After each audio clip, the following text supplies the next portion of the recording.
إن الحمد لله نحمده ونستعينه ونستغفره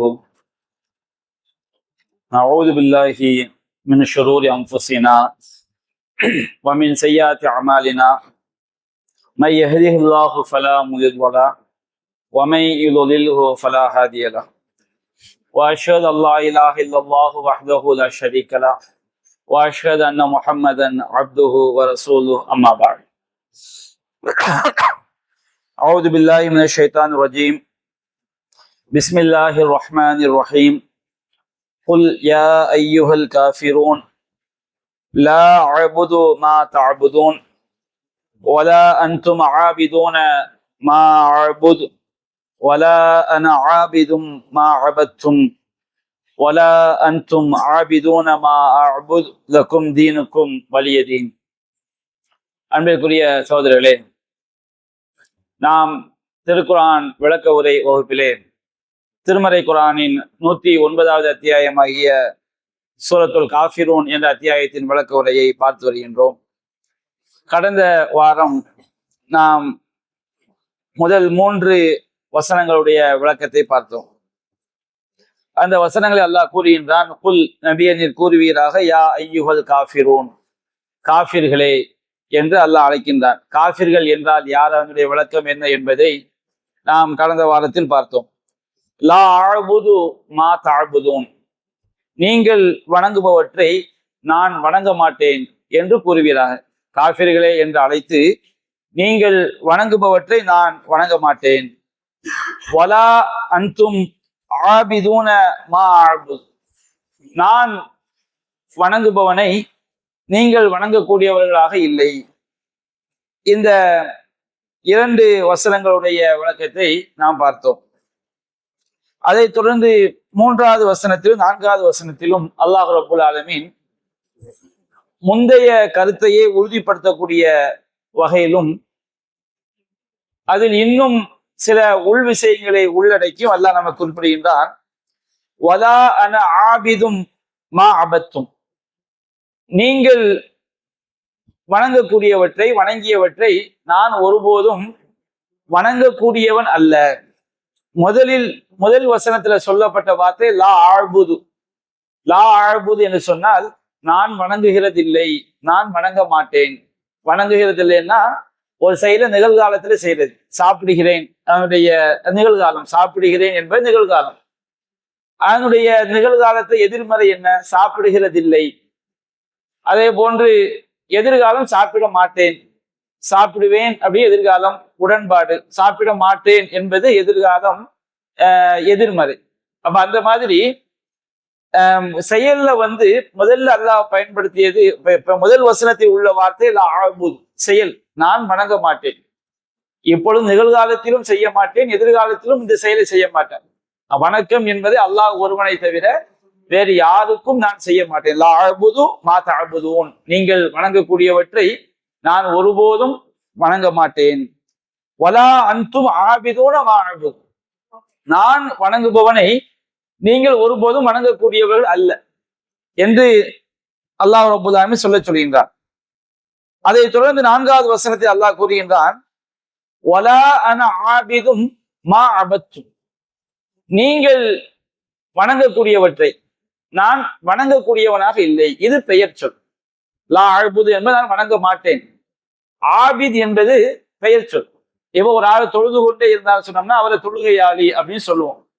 தொழுகையாளி என்பது ஒருவரை குறிக்கக்கூடிய ஒரு பெயர் சொல்.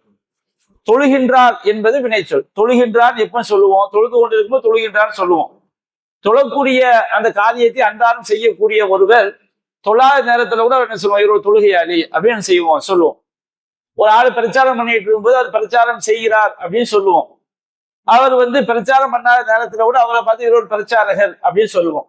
வியாபாரம் செய்து கொண்டிருக்கக்கூடிய வியாபாரி, அவர் வியாபாரம் பண்ணாத நேரத்துல கூட இவர் வியாபாரி, இவரோட ஆபீசர், இவரோட டாக்டர் அப்படின்னு என்ன செய்வோம், சொல்லி காட்டுவோம். அவங்களுக்குரிய அந்த தன்மையை வைத்து ஒரு பெயர் என்ன செய்வோம், சொல்லுவோம்.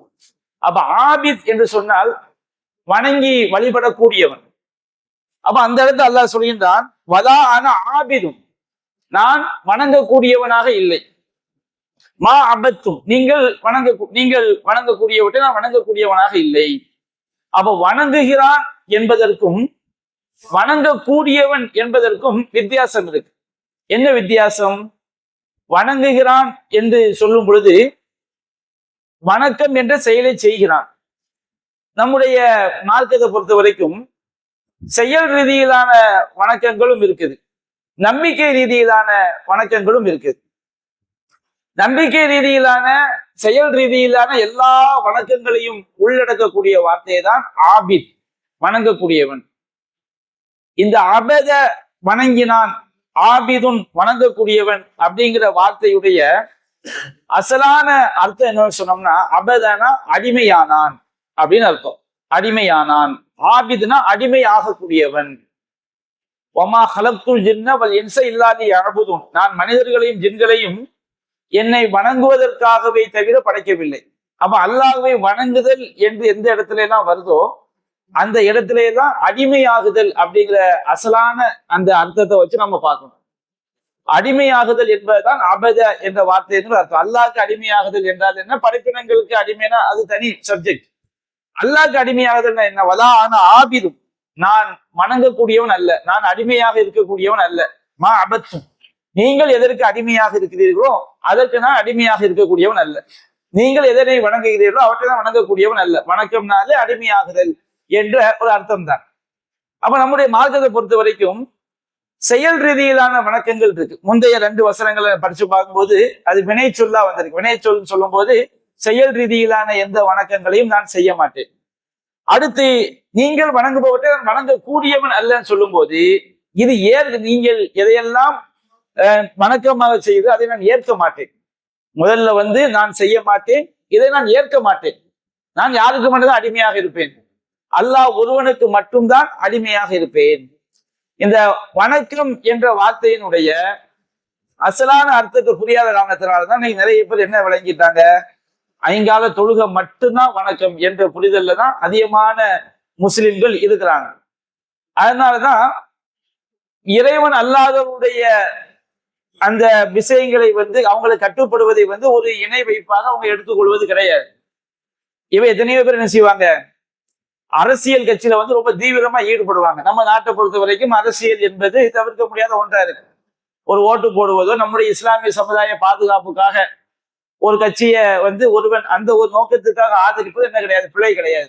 நீ ஏன் இந்த கட்சிக்கு ஓட்டு போட்ட, என் சமுதாயத்துக்கு பாதுகாப்பு, இது இப்படி இருந்தா தான் இந்த காலத்துல இந்த முடிவை தான் எடுக்க முடியும் அப்படி என்று ஒருவன் எடுத்தால் மார்க்கத்தில் பிழையாக தடையாக.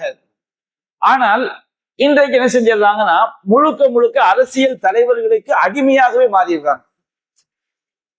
மார்க்கத்தை விட அவங்களதான் என்ன செய்வது, பெரிதாக நினைப்பது, அவங்க சொன்னதுதான் கொள்கையா நினைக்கிறது. மார்க்கம் என்பது அவங்களுக்கு பிறகுதான் இஸ்லாம் எல்லாமே. அது அரசியல் தலைவர்களுக்கு பிறகு. அரசியல் தலைமை மட்டும் கிடையாது, ஏராளமான தலைமைகளுக்கு என்ன செஞ்சிடறாங்க, அடிமையாக ஆகிவிடுகிறார்கள். நாங்க என்ன அவங்க காலில் விழுந்து கும்பிடவா செஞ்சோம் அப்படின்னு கேட்பாங்க. காலில் விழுந்து கும்பிடுறது மட்டும் வணக்கம் கிடையாது. அல்லாஹ் அல்லாத அல்லாஹ் குர்ஆன் சொல்லும் போது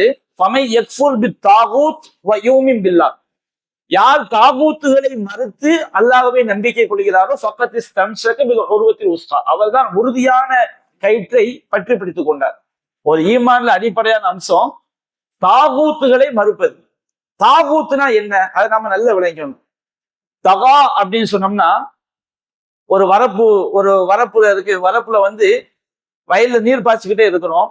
அந்த நீர் அந்த வரப்புடைய எல்லையை தாண்டும் போது வரம்பு மீறுதல் அப்படின்னு சொல்லுவோம். ஒரு எல்லைன்னு ஒண்ணு இருக்கு, அந்த எல்லையை தாண்டும் வச்சுக்கிடுங்க, அதுக்கு பேர் வரம்பு மீறுதல். தகான்னு சொன்னோம்னா வரம்பு மீறினான். நோவு நபி காலத்துல அல்லாஹ் பயங்கரமான பெருவெள்ளத்தை இறக்கி வச்சான். அதை பத்தி அல்லாஹ் சொன்னோம், ஃபலம்மா தொகல் மாவு, தண்ணீர் வரம்பு மீறிய போது. நார்மலா எவ்வளவு மழை பெஞ்சா மனித சமுதாயம் நிம்மதியா வாழ முடியுமோ அதை தாண்டி தண்ணீர் என்ன வரம்பு மீறியது. அப்ப இந்த வரம்பு மீறுதல் அப்படிங்கிற அந்த வார்த்தையிலிருந்து வந்ததுதான் தாகூத். தாகூத்னா வரம்பு மீறக்கூடியவர்கள். வரம்பு மீறக்கூடியவர்கள் யாரு? நம்முடைய ஈமான்ல அடிப்படை வரம்பு மீறக்கூடியவர்களை, தாகூத்துகளை நிராகரிக்க வேண்டும். வரம்பு மீறக்கூடியவன்ல ஃபர்ஸ்ட் யார் வருவானா, ஷைத்தான் வரும். ஷைத்தான் எல்லா விஷயங்களிலும் அல்லாஹ்வுடைய வரம்பை என்ன செய்யக்கூடியவன், மீறக்கூடியவன். அல்லாஹ் இணை வைக்க கூடாதுன்னு நமக்கு வேதத்தின் மூலமா சொன்னா ஷைத்தான் என்ன செய்வான், இணை வைக்கணும் நமக்கு ஏவுவான். மது குடிக்க கூடாதுன்னு நல்லா சொன்னா ஷைத்தான் மது குடிக்க நமக்கு ஆகும். அதனால ஷைத்தானுக்கு என்ன பேர் சொல்லுவாங்க? தாகூத். ஆனா ஷைத்தான் மட்டும் தாகூத்து கிடையாது. தாகூத்துல ஃபர்ஸ்ட் யார் வருவா? ஷைத்தான் வருவான், வரம்பு மீறக்கூடியவன். யாரெல்லாம் அல்லாஹ்வுடைய சட்டத்தை மீறுமாறு அழைப்பு விடுக்கிறாங்களோ அவங்க எல்லாருமே யாருதான்? தாகூத் தான். அல்லாஹ்வுடைய சட்டத்தை மீறுமாறு அழைப்பு விடக்கூடிய எல்லாருமே என்னதுதான்? தாகூத் தான். சில ஆளுங்க ஒரு விஷயத்துல தாகூத்தா இருப்பான், சிலர் முழுக்க முழுக்க தாகூத்தா என்ன செய்வாங்க? இருப்பாங்க. அப்போ இந்த தாகூத்துகளை நிராகரிக்க வேண்டும் என்பது அல்லாஹ்வுடைய உத்தரவு. நபிமார்களை அனுப்புற நோக்கத்தை பற்றி அல்லாஹ் சொல்லி காட்டும் போது, வலகது பாஸ்னா ஃபீ குல்லி உம்மத்தின் ரசூலா, எல்லா சமுதாயத்திற்கும் நாம் இறை தூதர்களை அனுப்பினோம். அனிஅபுதுல்லாஹ், அல்லாஹ்வுக்கு அடிமைப்படுங்க, அல்லாஹ்வை வணங்குங்கள், அல்லாஹ்வுக்கு அடிமைப்படுங்க.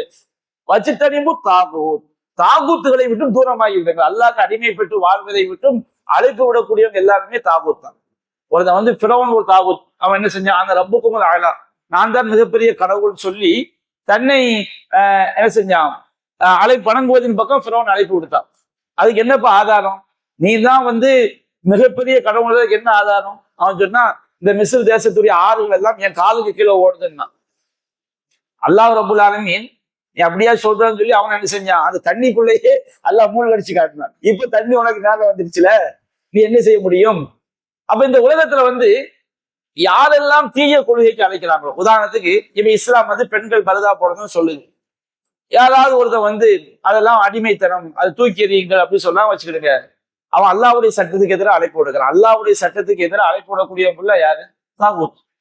அப்படின்னா எடுத்து பாருங்க, அரசியல் கட்சி தலைவர்கள்ல அல்லாஹ்வுடைய சட்டத்துக்கு எதிராக அழைப்பு விடக்கூடியவங்க தான் எல்லாருமே.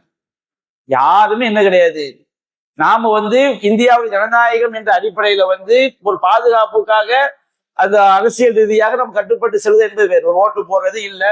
ஆனால் எல்லா விஷயத்திலும் ஆதரிக்க முடியுமா? இஸ்லாம் சொல்லக்கூடிய பல சட்டங்களை என்ன செய்வாங்க? டாஸ்மாக் உண்டாக்கணும், அது அவங்களுடைய கொள்கை.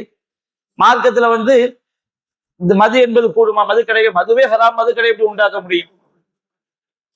என்ன செய்வாங்க? இந்த பெண்ணும் பெண்ணும் கல்யாணம் முடிக்கிறது, ஆணும் கல்யாணம் முடிக்கிறது பல கொள்கை ரீதியை என்ன செய்யறாங்க? ஆதரிக்கிறாங்க. விபச்சாரத்தை கொள்கை ரீதியா என்ன செய்யறாங்க? ஆதரிக்கிறாங்க. ஒரு 18 வயசுக்கு மேல ஒரு ஆணும் பெண்ணும் விரும்பி விபச்சாரம் பண்ணா அது என்ன கிடையாது? தண்டனைக்குரிய குற்றம் கிடையாது.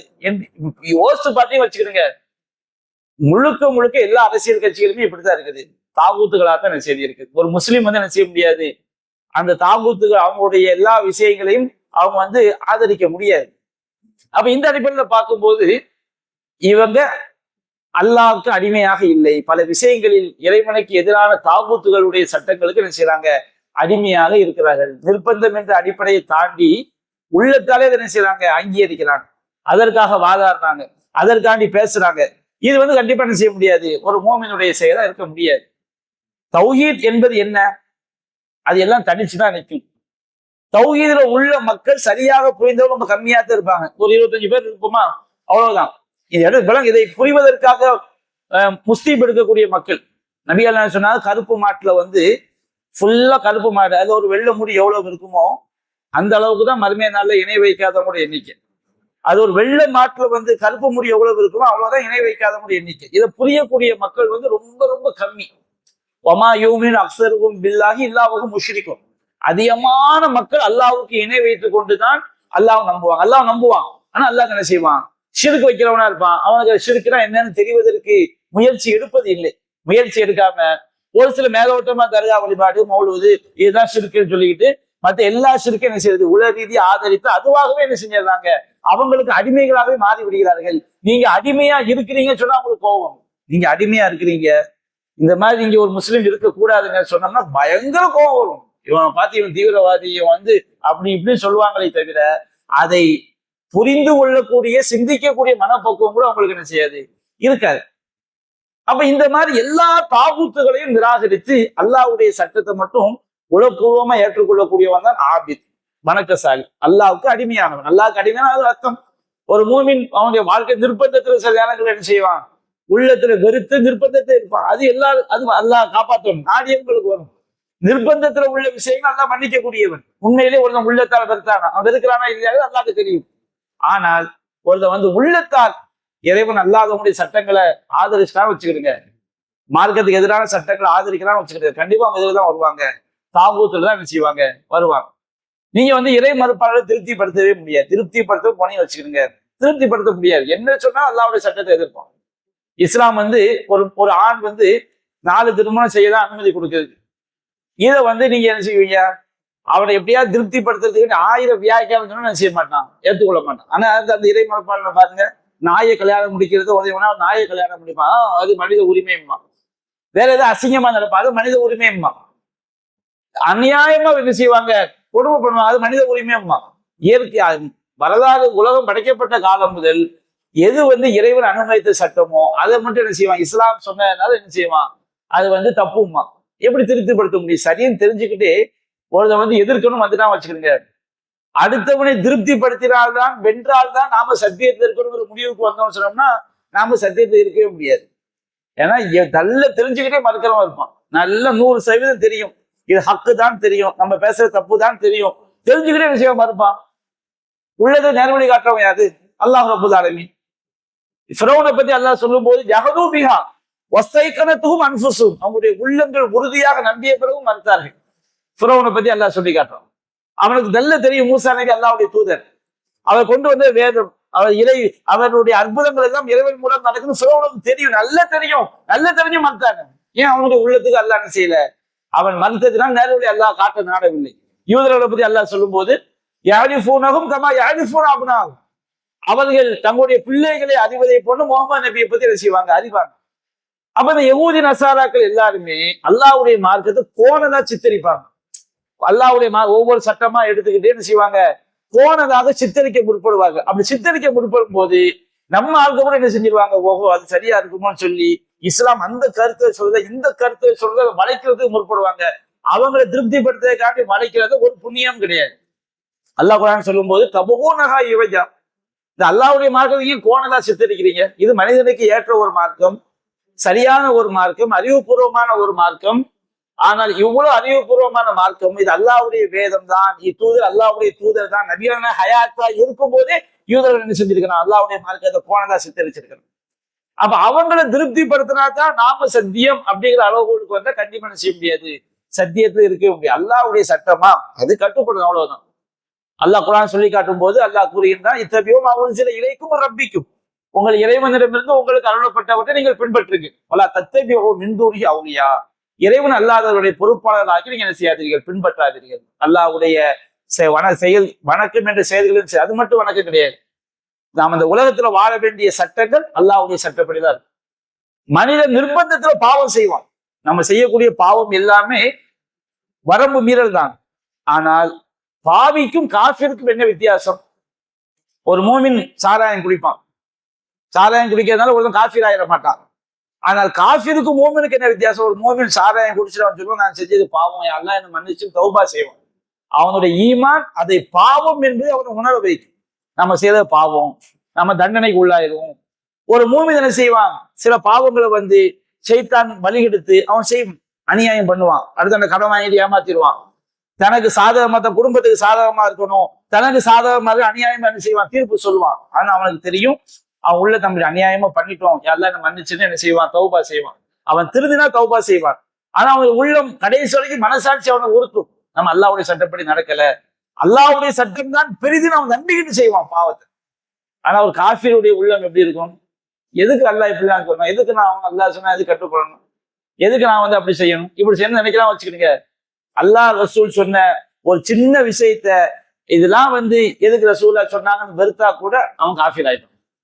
நமக்கு தெளிவாக ஒரு சஹீஹ் லைஃப் என்பது வேறு. சஹீஹ் லைஃப்னு சொல்லும் போது நபிகள் நாயகம் சொன்னாங்க நம்ம தொடர்பு படுத்த மாட்டோம்.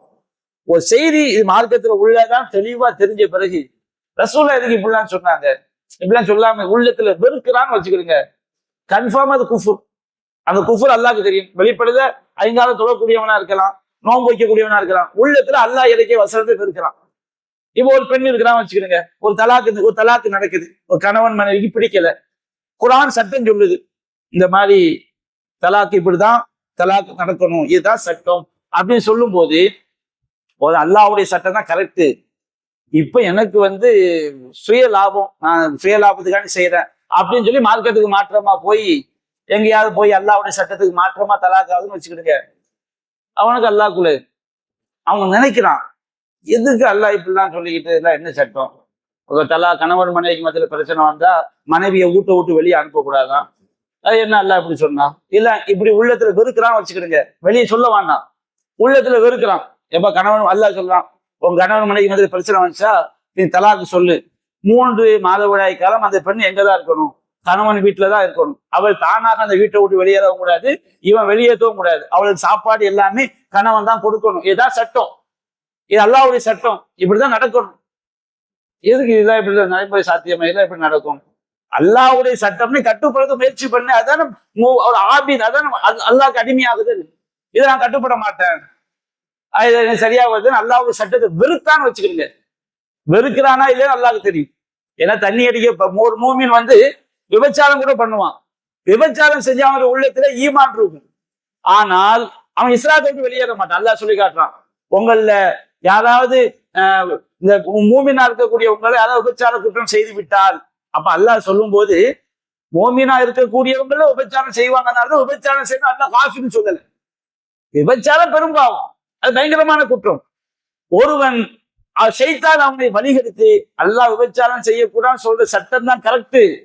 ஆனால் நான் பாவம் செஞ்சுட்டேன், என்னுடைய நப்சு என்ன ஷைத்தான் என்ன வழிகெடுத்துனா, என் நப்சு நாசமா போச்சு அப்படின்னு ஒண்ணு போறது வேற. அது என்ன அல்லாஹ்வோட சட்டம்? அதெல்லாம் தூக்கி குப்பையில போடுறேன். நான் என்ன செய்யணும், எவன் கூடயும் போவான் வருவேன்னு சொன்னா வச்சுக்கிடுங்க, அது குஃபுர்ல போய் என்ன செஞ்சு சேர்ந்து. அப்ப அல்லாஹ் அவருடைய சட்டங்களை மனதார உள்ளத்தால் ஏற்றுக்கொள்வதுதான் வணக்கத்துடைய பேசிக். அல்லாஹ் அவருடைய சட்டங்களை மனதார உள்ளத்துல ஏற்றுக்கொள்ளும். எந்த ஒரு சட்டத்தையும் மறுக்கக்கூடாது. இறைவா நான் பாவம் செய்வேன், இறைவா என்னுடைய பலவீனத்தால் நான் தப்பா நடப்பேன், ஆனா நீ அவருடைய சட்டத்தை நான் செஞ்சுக்கிட்டேன், உள்ளத்தால் ஏற்றுக்கொண்டேன். நல்லா சொல்லி காட்டினா, இன்னும் அரல்நல் அமானத்தால சமாவாத்தி ஒரு அருள் ஜிபால், நாம் அமானிதத்தை வானங்களுக்கும் பூமிக்கும் மலைகளுக்கும் எடுத்து காட்டணும். அமானிதம் என்பது இறைவன் அவன் புறத்திலிருந்து நாம் வாழக்கூடிய வாழ்க்கைக்குரிய சட்டத்தை தருவான். அப்படி சட்டப்படி நடந்தா உங்களுக்கு சொல்றோம், அந்த சட்டத்துக்கு மாற்றமா நடந்தா உங்களுக்கு நரகம். இது அல்லாஹ் வானத்துல எடுத்து காட்டினான், பூமியிட்ட எடுத்து காட்டினான், மலைகள்கிட்ட எடுத்து காட்டினான். அந்த எல்லாமே அதை சுமந்து கொள்வதற்கு மறுத்து அஞ்சு நடுங்கியது. இறைவா இந்த மாதிரி சோதனை எங்களுக்கு வாங்க, உங்களுக்கு கட்டுப்பட்ட படைப்பாவே நாங்க இருந்துட்டு போயிடும். எந்த மனுஷன் ஜின்களை தவிர எல்லா ஜீவராசி யாரு கட்டுப்பட்டுச்சு? அல்லாஹ் தான் என்ன செய்யுது, கட்டுப்படுது. மரங்கள், பறவைகள், வானம், பூமி, கல்லு, முள்ளு எல்லாம் ஆளுனால் அல்லாஹ் கட்டுப்படுது. ஆனா மனுஷன் மட்டும் இறைவா அப்படியா நான் சுமந்துக்கிறேன், நீ சொன்ன நீ எப்படி நாங்க வாழணுங்கிற சட்டத்தை தர்றா இல்லவா, அதன்படி நான் வாழணும் ஏத்துக்கிட்டேன். அல்லாஹ் சொன்னான். அது கீழே அடுத்த வருஷம் அல்லாஹ் சொல்றான், இந்த அமானிதம் உனக்கு எதுக்கு தந்துருக்கேன்? அல்லாஹ்விடமே நமக்கு வரக்கூடிய அந்த சட்டம் என்பது அமானிதம். இது எதுக்கு தந்திருக்கேன்னு சொன்னோம்னா, இந்த அமானிதத்தை பெற்றுக்கொண்ட மனித சமுதாயம் 3ஆ பிரிஞ்சிருச்சு. ஒரு கூட்டம் என்ன செஞ்சுட்டான், அல்லாஹ்ட்ட அமானியத்தை பெற்றுக்கிட்டு அல்ல முஷ்ரிக்கான ஆண்களாம் முஷ்ரிக்கான பெண்களாம் ஆயிட்டாங்க. அல்லாஹ்வுடைய சட்டத்தை கட்டுப்படாம என்ன செஞ்சிட்டாங்க, மனித சட்டங்களுக்கு கட்டுப்பட்டு அவங்க முஷ்ரிக்கெல்லாம் என்ன செஞ்சு ஆயிட்டாங்க. மறுமையில வெற்றி அடைவதற்குரிய அல்லாவே சில விஷயங்கள்ல உலக விஷயங்கள்ல மனிதர்கள் கட்டுப்படதான் சொல்றாங்க, அதுவும் எதுல வந்துடும், அல்லாஹ்வுடைய சட்டத்துக்குள்ள வந்துடும். அப்ப அவங்க அல்லாஹ்வுடைய சட்டத்தை கட்டுப்படாத முஷ்ரிக்குங்களா என்ன செஞ்சுட்டாங்க, ஆயிட்டாங்க. எல்லா ஷிர்க்கும், எந்த ஷிர்க்கை நீங்க எடுத்துக்கிட்டா அல்லாஹ்வுடைய சட்டத்தை கட்டுப்படாதனால் ஏற்படக்கூடிய விளைவுதான். அடுத்து இன்னொரு கூட்டம் என்ன செஞ்சாங்க, வாயளவுல நான் அல்லாஹ்வுடைய சட்டத்தை கட்டுப்படுறேன்னு சொல்லிட்டு உள்ளத்துல அல்லாஹ்வுடைய சட்டத்தை வெறுத்தாங்க. இவங்களும் யாரு தான், காஃபிர் தான். ஆனா வெளிப்படை நம்ம என்ன செய்வோம், அவங்கள காஃபின்னு சொல்ல மாட்டோம். ஏன் சொல்ல மாட்டோம்? அவன் வெளிப்படை எப்படி இருக்கிறான், அல்லாஹ்வுடைய சட்டத்தை ஏற்றுக்கொண்ட மாதிரி அவன் பேசுகிறான், செயல்படுகிறான். அப்ப அவன் நம்ம வெளிப்படை எப்படிதான் பார்க்கணும், மோமினா பார்க்கணும். ஆனா அவங்க முனாஃபிக்கள் அல்லாஹ் உள்ளத்தை பார்க்கக்கூடியவங்க. 3வது சாரார் யாரு, அல்லாஹ்வுடைய சட்டத்தை ஏத்துக்கிட்டாலும் பல குறைகள். இறைவா இதுல உனக்கு கட்டுப்படுறேன், அதுல குறைகள். இறைவா இதுல உனக்கு கட்டுப்படுறேன், அதுல பல குறைகள். குறைகள் இல்லாத மனுஷன் யாரு? ஒரு மனுஷன் சொல்ல முடியுமா, குல்லு பணி ஆதம் யுக்திவு பில்லைலி வன்னஹார், மனிதனே இரவிலும் பகலிலும் பாவம் செய்கிறாய். புறம் பேசக்கூடாது அல்லாஹ்வுடைய சட்டம். டக்கு நம்ம என்ன செய்வோம், அது போய் கூட்டிட்டோம்னா யாரை பத்தி என்ன செஞ்சிருவோம், புறம் பேசிடுவோம். இப்ப நமக்கு தெரியும், உள்ளத்துக்கு தெரியும், ஒரு மூமினுக்கு தெரியாது புறம் பேசுறது பாவம். நம்ம பேசுறோம்னா எல்லாரும் மன்னிச்சிரு, வரம்பு மீறி ஷைத்தான் எனக்கு எடுத்துட்டான், பொய் பேசுறது பாவம். அல்லாஹ்வுடைய சட்டத்தை நம்ம என்ன செய்யறோம், மீறி பொய் பேசுறோம். பாங்கு சொல்லும் போது சில நேரங்கள் என்ன செஞ்சிருவோம், ஜமாத் தொழுகையை விட்டு தூங்கிடுவோம். எல்லாம் என்ன மன்னிச்சு, நான் என்ன சீர்படுத்திக்கிறேன், என்ன திருத்திக்கிறேன். இப்படி ஒவ்வொரு விஷயத்திலும் சில செயல்கள்ல நாம ஒரு திருமணம் முடிப்பாரு, சில விஷயங்கள்ல மார்க்க சட்டங்களை பேண முடியாம போயிடும். இறைவா என்ன மன்னிச்சிரு, உன்னுடைய சட்டம் தான் கரெக்ட், எனக்கு சில விஷயங்கள்ல பேண முடியாமல் ஆகிவிட்டது. இப்படி மூமினா இருக்கக்கூடியவங்கள்ட்ட குறைகள் ஏற்படாது. அல்ல அடுத்த வசனத்துல சொல்றான், நாம் அமானியத்தை வானங்கள் பூமி மலைகளுக்கு எடுத்து காட்டினோம், அவைகள் எல்லாம் அவற்றை ஏற்க மறுத்து அஞ்சி நடுங்கியது. இன்சான் மனிதன் சுமந்து கொண்டான், இன்னமுக்கான லவூமன் ஜஹூதா. இந்த மனிதன் லவூமன் அநியாயக்காரன் முழுமையாக பேணாமல் குறைகள் உடையவன். அதான் அநியாயக்காரன், முழுமையா பேண மாட்டான். யாருமே அல்லாஹ்வுடைய சட்டங்களை 100% அல்லாஹ் தேர்ந்தெடுத்து கொண்டு அடியாரை தவிர 100% பேணக்கூடியவர்கள் கிடையாது. மனிதன் லலும் ஜஹூல் அறியாதவனாக இருக்கிறான் அப்படின்னு அல்லாஹ் சொல்லிட்டு இந்த அமானியத்தை அல்லாஹ் எடுத்து காட்டியது. யுஅஸிபல்லாஹுல் முஷ்ரிகீன வல் முஷ்ரிகாத் வல் முனாஃபிகீன வல் முனாஃபிகாத் வ யதூபுல்லாஹு அலல் முஃமினீன வல் முஃமினாத். இணை வைக்கக்கூடிய ஆண்களையும் பெண்களையும், நயவஞ்சக ஆண்களையும் பெண்களையும் வேதனை செய்வதற்காக நீ அல்லாஹ்வுடைய சட்டத்தை எடுத்துக்கிட்டு அவனுக்கு அடிமையா இருக்காம நீ அல்லாஹ்வோடு மற்றவங்க கூட்டாக்கா இணை வைத்தாயா? நீ நயவஞ்சகத்தனமா நடந்து கொண்டாய், நீ 2 பேரும் காஃபிர், நீங்க நரகத்துக்கு போங்க, நிரந்தரமா நரகம். யதூபல்லாஹு அலல் முஃமினீன வல் முஃமினாத். நம்பிக்கை கொண்ட ஆண்களையும் பெண்கள் அல்லாஹ் மன்னிப்பதற்காக. அல்லாஹ் என்ன சொல்லல? நம்பிக்கை கொண்ட ஆண்களும் பெண்களும் 100% கரெக்டா நடந்தான்னு அல்லாஹ் சொல்லல. அவன் நம்பிக்கை கொண்டான், அவன்கிட்ட நிறைய குறைகள் என்ன செய்யுது இருக்குது, நிறைய பிழைகள் இருக்குது. ஆனால் அவன் ஷிர்க்குங்கிற அந்த விஷயத்துக்குள்ள என்ன செஞ்சல நுழைஞ்சிருது. அவன் அல்லாஹ்க்கு அடிமைப்பட்டு இருந்தான், உள்ளத்தால் அடிமைப்பட்டவனா இருந்தான், செயலால் சில நேரங்கள் என்ன செஞ்சிட்டான், வரம்பு மீறிட்டான். நிர்பந்தத்துல பல செயல்கள்ல வரம்பு மீறி இருக்கலாம், அது பாவம். அப்ப அல்லாஹ் மூமினான ஆண்களையும் பெண்களை மன்னிப்பதற்காகத்தான் இவ்வாறு நாம் இந்த அமானியத்தை எடுத்து காட்டினோம் என்று அல்லாஹ் குறிப்பிடுகிறார். அப்போ ஒரு மூமின் ஒருபோதும் இறைவன் அல்லாதவருடைய சட்டங்களை உள்ளத்தால் என்ன செய்யக்கூடாது, ஏற்றுக்கொள்ளக்கூடாது. அதான் அந்த வசனம் சொல்லுது, வலான ஆபிதும் அபத்தும். நீங்கள் எவற்றை வணங்குகிறீர்களோ, எந்தெந்த சட்டங்களுக்கெல்லாம் கட்டுப்பட்டு அதுதான் சரி, அதுதான் கரெக்ட் என்று நீங்க ஏற்றுக்கொண்டீர்களோ, அதுபோல் நான் ஒருபோதும் நான் அடிமையாக கூடியவன் அல்ல. நான் அல்லாஹ் ஒருவன் தான் அடிமையா இருக்கு, அல்லாஹ்வுடைய சட்டத்தை ஏற்றுக்கொள்வேன். வலா அன்தும் ஆபிதுன மா அஅபுது. நான் யாரை வணங்குகிறேனோ அவனுக்கு நீங்கள் வணங்கக்கூடியவன் அல்ல. இறைவன் அல்லாஹ்வுடைய சட்டங்களை ஏற்றுக்கொண்டு அதுவும் சரி இதுவும் சரி, தூமினூன பிபாதும் தக்ஃபுரூன பிபாத். சில விஷயங்கள் நம்புவாங்க, சில விஷயங்கள் மறுப்பாங்க. அப்ப அல்லாஹ் என்ன சொல்றான், மொத்தமா மறுக்கிறவனும் காஃபிர் தான். சில விஷயங்கள் கொஞ்சத்தை ஏத்துக்கிட்டு ஒரு சில விஷயங்கள் அல்லாஹ் சொன்னா கட்டுப்படுறது, இன்னொரு சில விஷயங்கள்ல நேர் மாற்றமா நடக்கிறது. அப்போ இந்த மாதிரி செஞ்சாலும் இவங்களும் யாரு தான், காஃபிர் தான். அதற்கிணவை தாண்ட அல்லாஹ் என்ன செய்ய மாட்டான், ஏத்துக்க ஒரு சரியான கொள்கை அதை ஏற்றுக்கொள்வதில்லை. அப்ப அல்லாஹ் சொல்லினான் காஃபிர்களை பார்த்து, வலா அன்தும் ஆபிதும், நீங்கள் வணங்கக்கூடியவர் ஆக மாட்டீர்கள். மா அஅபுத், நான் யாரை வணங்குகிறேனோ அவனை வணங்கக்கூடிய ஆக மாட்டேன். எப்பொழுது? முழுக்க முழுக்க எல்லா இணை வைப்பு சக்திகளை மட்டும் விலகி அல்லாஹ்வுக்கு நீங்க அடிமையாகிற வரைக்கும் நீங்கள் அவனை வணங்கக்கூடியவர்கள் ஆக மாட்டீர்கள் என்று அல்லாஹ் சொல்லிவிட்டு இறுதியாக சொல்லியிருந்தார், லக்கும் தீனுக்கும், உங்களுடைய மார்க்கம் உங்களுக்கு, வலிய தீனி, என்னுடைய மார்க்கம் எனக்கு. ஆள்க இந்த வசனத்துக்கு தப்பான வியாக்கியானம் கொடுக்குறாங்க. ஏன் தப்பான வியாக்கியானம்? இஸ்லாம் எல்லா கொள்கைகளையும் போற்றுகிறது, லக்கும் தீனுக்கும் வலிய தீன். அப்படி கிடையாது. இது ஒரு மிரட்டல் கலந்த எச்சரிக்கை. ஒரு பையன் என்ன செய்வான், பாப்பா பேச்ச கேட்காம அவன் மாத்திக்கிட்டே செய்வான். அப்ப தகப்ப நீ செய்டா, நீ செய்டாங்க வச்சுக்கிடுவோம், நீ செய்டான்னு சொன்னா எங்க பாப்பா நீ செய்டான்னு சொல்லிட்டாரு. அவர் எந்த தோரணையில சொல்றாரு, எந்த இடத்துல சொல்றாரு, நீ செஞ்சுதான் பாரு அப்படின்னு ஒரு ஆலோசனை. ஒருத்தன் நம்ம சொல்ல கேட்க மாட்டேங்கான், நான் பேத்து நடப்பேன், நீ செஞ்சுதான் பாருடா அப்படிங்கிற வச்சுருங்க. நீ செஞ்சுதான் பாருடான்னு சொல்லிட்டாரு, அந்த வார்த்தைக்கு என்ன அர்த்தம், நீ செய்துதான் பாரு. அப்ப நம்ம செஞ்சுட்டு அப்படியே வழங்குவோம். அவர் மிரட்டல் அந்த வார்த்தையில் அடையணும். குரான்ல இதே போன்று 10 இடங்கள் அல்லாஹ் என்ன செய்யணும், எச்சரிக்கையோட விஷயம். நீ அப்படி கட்டுப்படலையா உன் வழிமுறை போய்க்க.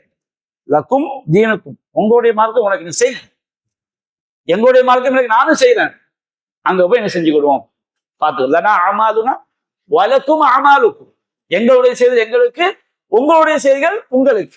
குரான்ல பல்வேறு வசனங்கள்ல அல்லாஹ் எச்சரிக்கை சொல்லி காட்டுறார். சொல்றது இந்த உலகத்துல மூமின்களுடைய கடமை சொல்றது மட்டும்தான், ரசூலுல்லாஹ்க்கு அதுதான் கடமை, யாருடைய உள்ளத்தை மாத்துறது கிடையாது.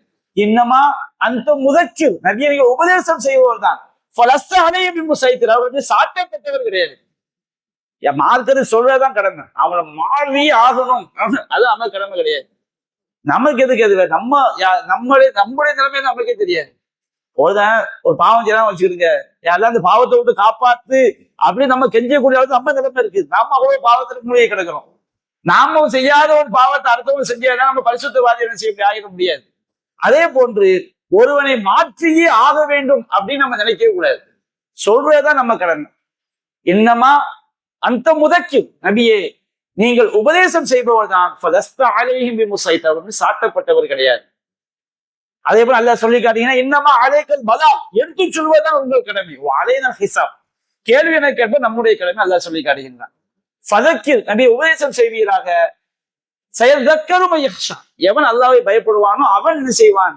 அறிவுரை பெற்றுக் கொள்வான், படிப்பினை பெற்றுக் கொள்வான். அப்ப இந்த உலகத்துல அல்லாஹ்க்கு மாற்றமா ஒருவன் சென்றால், நாம நடந்தாலும் சரி, ஒருவன் சென்றாலும் சரி, நாளைக்கு நீ செய்யறதை செஞ்சுக்க, நாளைக்கு அல்லாஹ் என்ன செய்வான்? இறைவனுடைய பிடியில் நீ மாட்டிக்கொள்வாய் என்ற எச்சரிக்கையோடு இந்த அத்தியாயத்தை அல்லாஹ் நிறைவு செய்கிறான். இது இணை வைப்பை விட்டும் நாம விலகிக் கொள்ளக்கூடியது பகிரங்கமா அறிவிக்கிறது.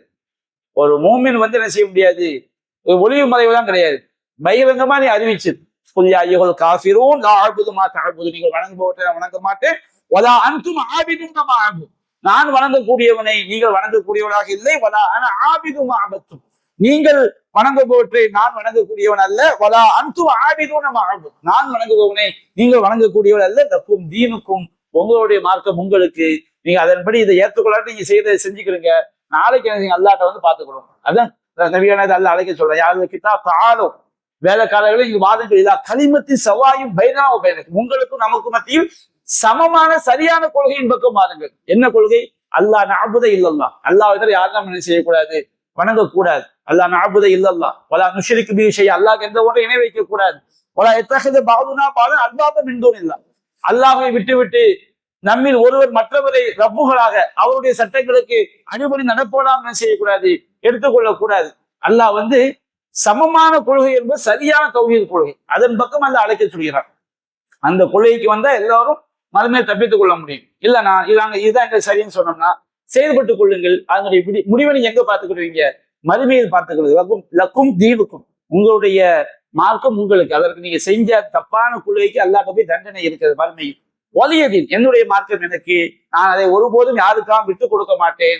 இந்த உலகமே எதிர்த்து நின்றாலும் இந்த சக்திக்கு உட்பட்டு நான் என்னுடைய கொள்கைகள் சரியாக இருப்பேன். அதற்கான கூலி எனக்கு எங்கு கிடைக்கும்? அல்லாஹ்விடம் கிடைக்கும் என்று அந்த ஈமானிய உறுதியை வெளிப்படையாக சொல்லக்கூடிய அத்தியாயம் சூரத்துல் காஃபிரூன். அல்லாஹ் ரப்பல் ஆலமீன் உண்மையான ஈமானிய உறுதி மிக்க நன்மக்களாக நம் அனைவரையும் ஆக்கி அருள் புரிவானாக.